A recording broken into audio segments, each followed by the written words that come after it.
whatever your relationship is with God, it needs to be deeply personal. Right. Because there are going to be some things, some challenges that are deeply personal.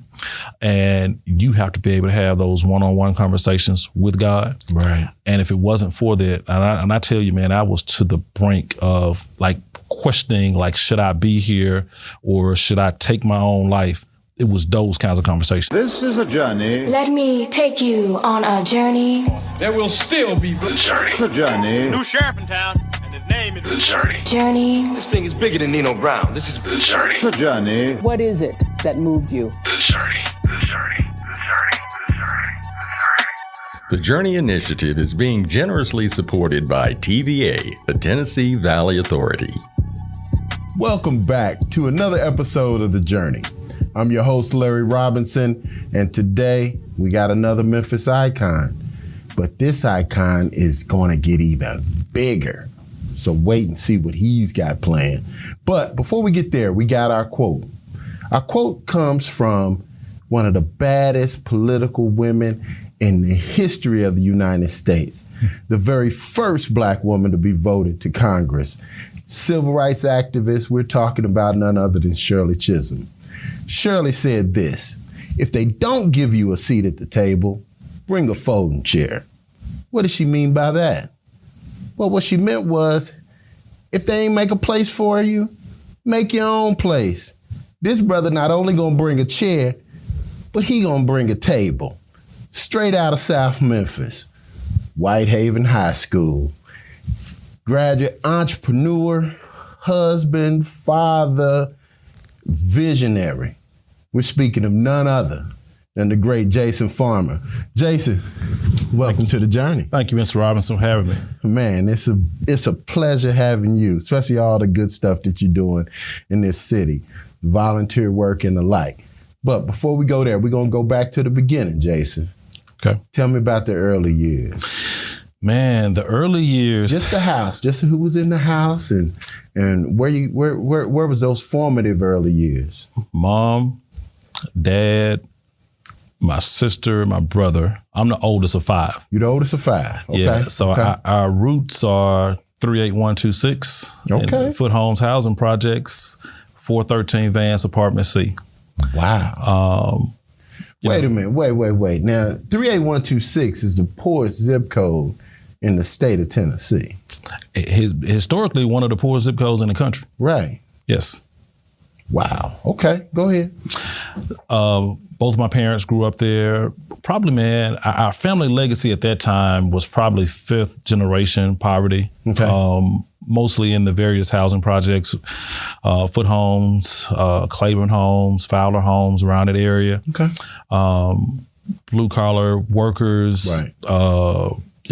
Government assistance. Okay. And both of my parents at that time neither of them were college educated. Okay. But just kind of grounded us in some of that kind of grassroots, do right by people, work hard.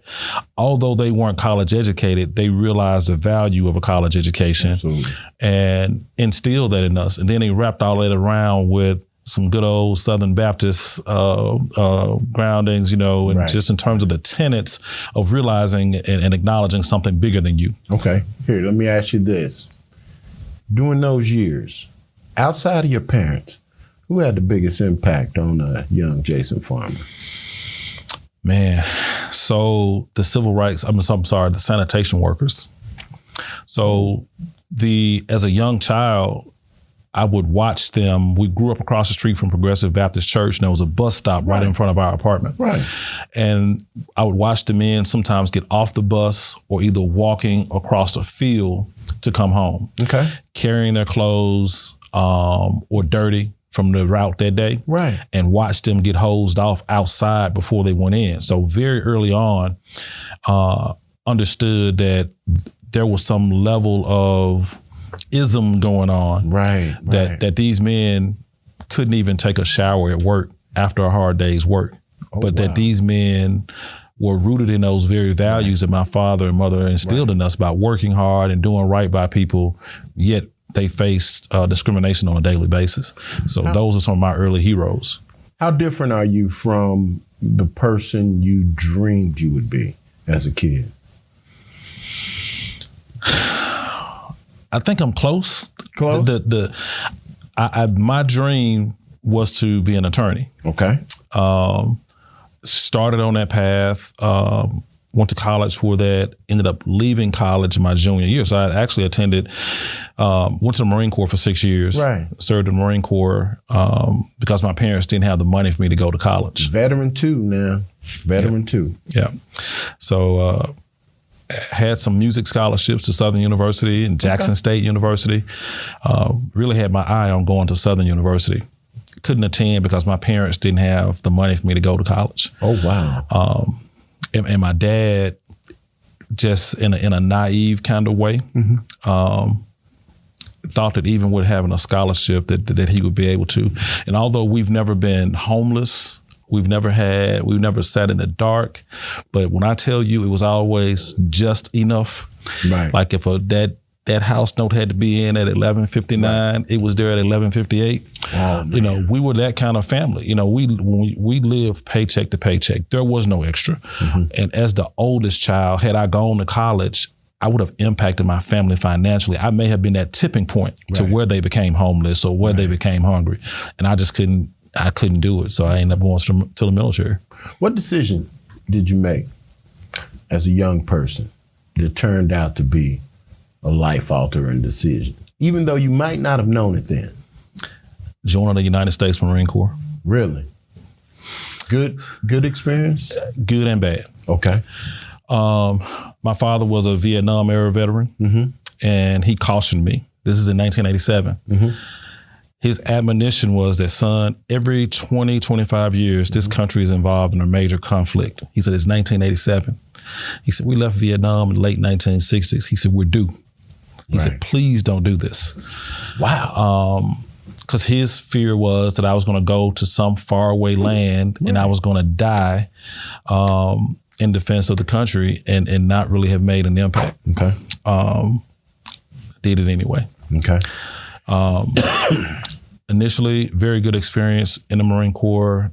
Had an opportunity to see a lot, learn a lot. But I'm also a combat veteran. Okay.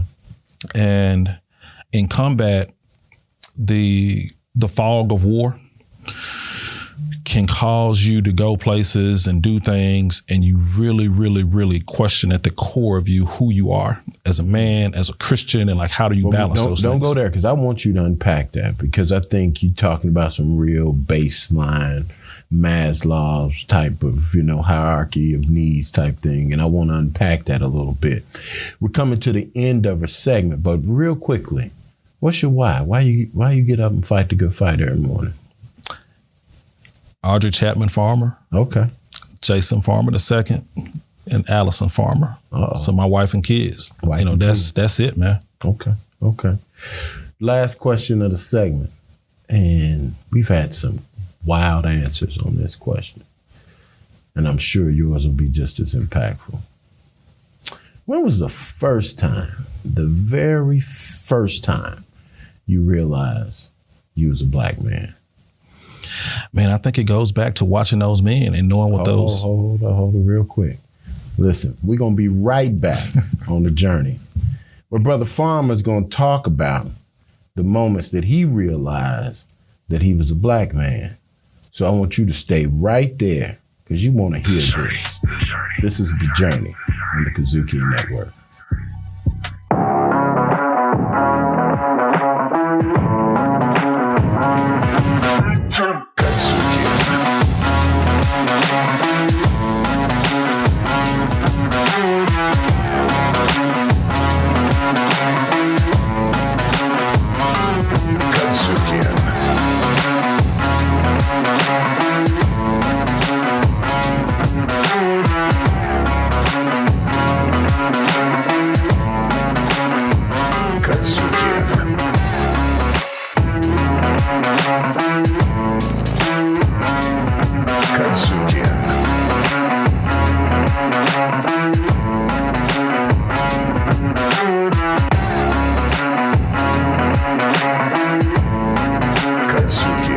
Check out all your KUDZUKIAN favorites now.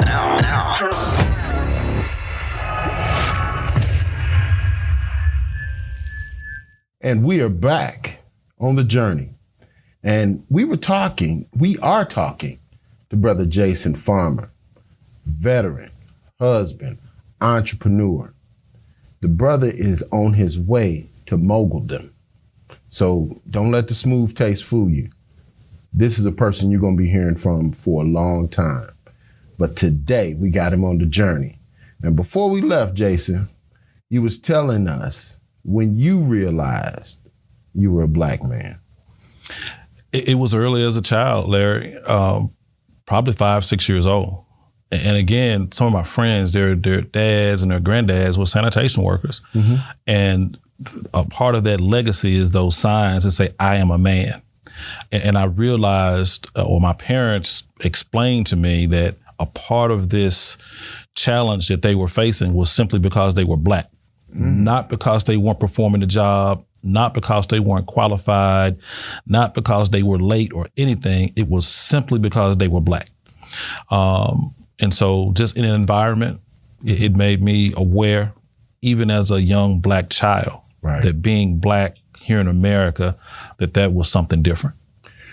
You got the distinct opportunity, and not a lot, I won't say not a lot of us do, but you got an opportunity to grow with your dad in the household. Do you remember a time when you could tell that the world almost got more than he could have stood at that point? I think the only time, Larry, I felt, again, my father was not a college-educated man, but very proud, hardworking, disciplined man. But I think the greatest takeaway I had from him was, you have this family, you have these responsibilities. Probably half of the families in our neighborhood were not nuclear families. Right. But he took great pride in the fact that he was there, and whatever challenges that we faced them as a family unit. Right. And I think the only time I saw my dad break or feel like that he wasn't being successful is when I elected to go into the Marine Corps as opposed to going to college. That's the first time I saw my dad cry. And it was because I think I felt like for the first time, he felt like I wasn't under his protection. Right. Or I had stepped outside of some guidance that he was offering from a heartfelt place. So I got 3 boys. I was taking 2 of them to school, and both times I've cried. So I'm hoping on this last one, I might toughen up a little bit so they won't see their daddy cry. Hey, but it's a memorable moment. Yeah, it Let is. It flow. It really is. Seeing your dad cry, how did that make you feel? Man, so when I went to the Marine Corps, the Marine Corps slogan is the few, the proud, the Marines. Mm-hmm.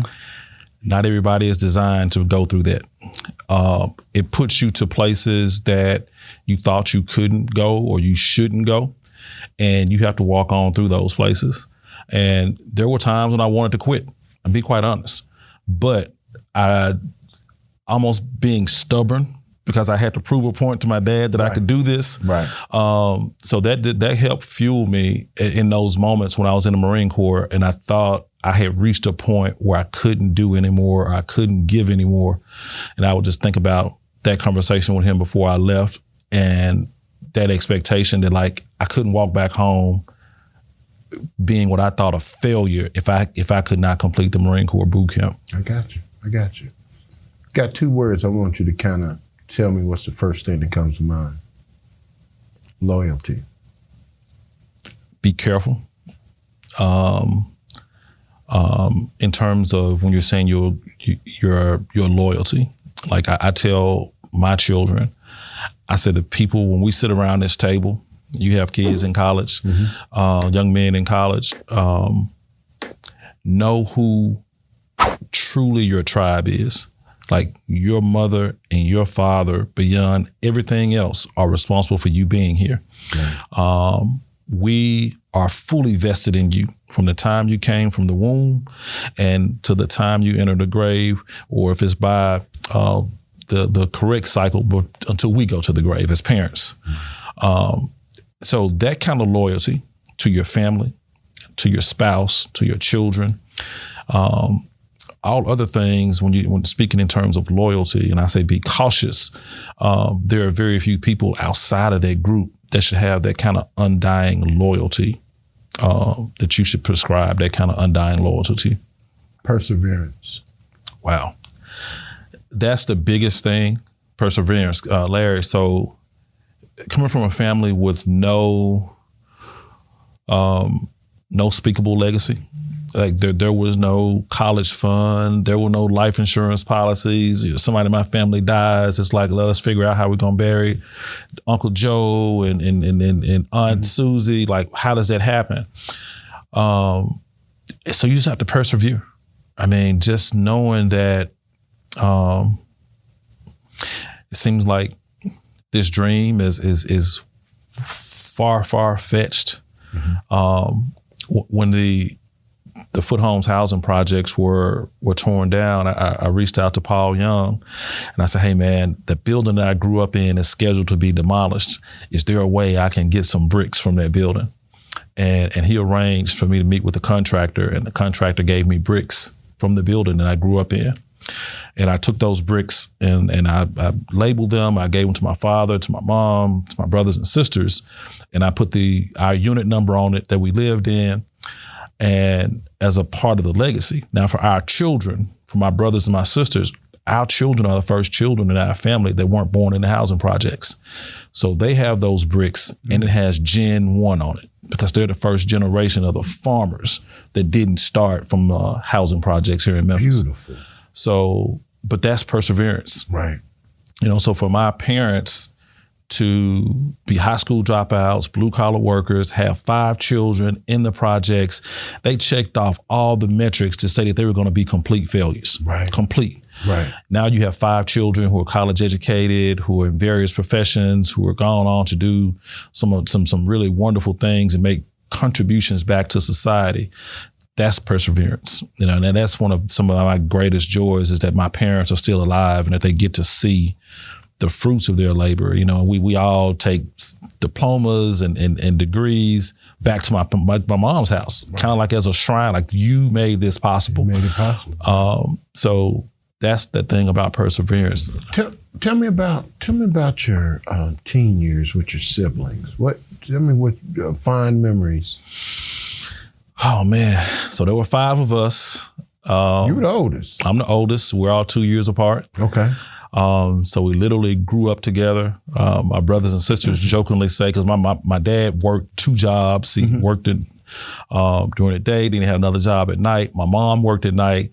So I was in command at night. Right. I was in charge of the house at the night shift. So my brothers and sisters always joked. So that's where the leadership skills started. Yep. They joked that I didn't have a childhood, that I've been somebody's daddy since I was about 10. So I had 2 siblings and 2 brothers, 2 sisters and 2 brothers I was responsible for at 10. Okay. But that does, and man, it puts you at another level of maturity, but it also makes us very close. Okay.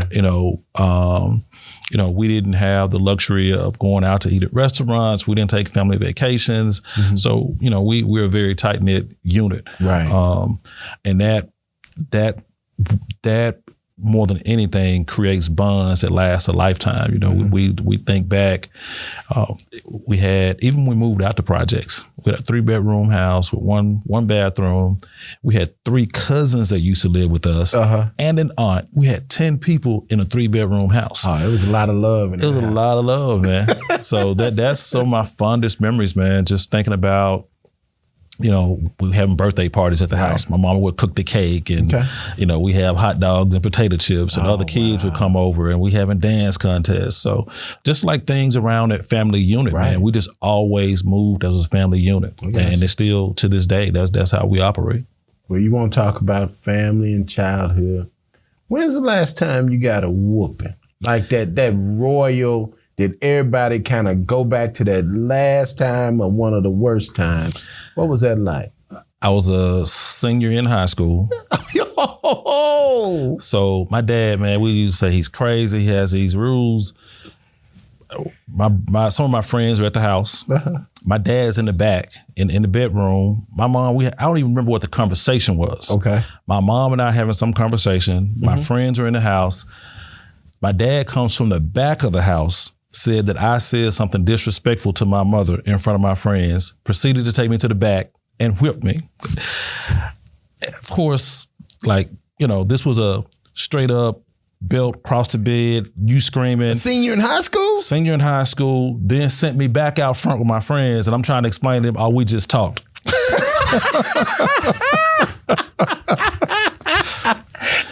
He said, yeah, I was talking loud too. Yeah. Oh, wow. That's my last memory of getting a whipping. Now, mind you, that was probably part of the fuel for me to go to the Marine Corps. I got to get out of here. Yeah, bro, I got to get out of here. Because fighting back wasn't even an option. Oh, my goodness. Oh, man.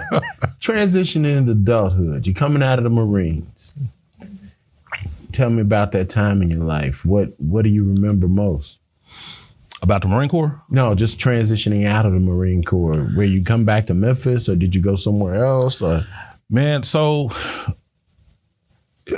transitioning out of the Marine Corps, fresh out of combat, was what I call the dark period, and the almost didn't happen period. And I talked briefly about just the fog of war and just like how you can get lost in that. I just had some real hard challenges, man, around the things that occurred in the Marine Corps and how you balance those things out against Christianity and what my beliefs were. And almost to the point, man, where I almost lost my mind. I just literally I almost lost my mind. And had it not been for my relationship with God. Right. And I, when I speak to young people, I always tell them, man, look, whatever your relationship is with God, it needs to be deeply personal. Right. Because there are going to be some things, some challenges that are deeply personal.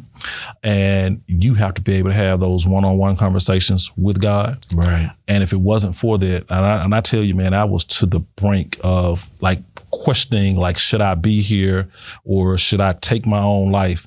It was those kinds of conversations. Wow. And it came out of that. And it was all as a result of that. So I had to figure out, how do you take that and how do you turn that around into a positive and how do you grow from that? Mm-hmm. So coming from that place, on top of coming out of the housing projects and one of the poorest zip codes in the country, those things all kind of serve to help propel me and give me that kind of assurance where when I go from day to day or moment to moment, or as I build my business, if all else fails, I come from nothing, so I can survive on nothing. Right. So it gives you a certain kind of bravado as you walk into certain situations. Mm-hmm. I can't win if I don't, if I don't take this attempt. So wait a minute, you've used poverty as fuel to push you along.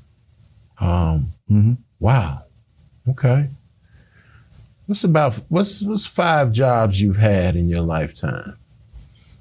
My first job, I was a clerk at Metro Market at Crump and Danny Thomas. I was military police in the Marine Corps for almost 6 years, a couple of 2-3 combat zones during that time. I came out, I worked in the state legislature. I worked for U.S. Senator Fred Thompson, investigating President Clinton during the campaign finance hearings. And I worked as an undercover officer for a number of years. Wow. So once again, this road is going to go all kind of different ways. Going to go up, down. So when did your life purpose come into focus? January 1st, 2000. How old were you? 31, I believe. 31. I had met up to 31, you didn't really know where your life was going. It was all in preparation. Okay. I had met my wife about a month prior to that. Okay.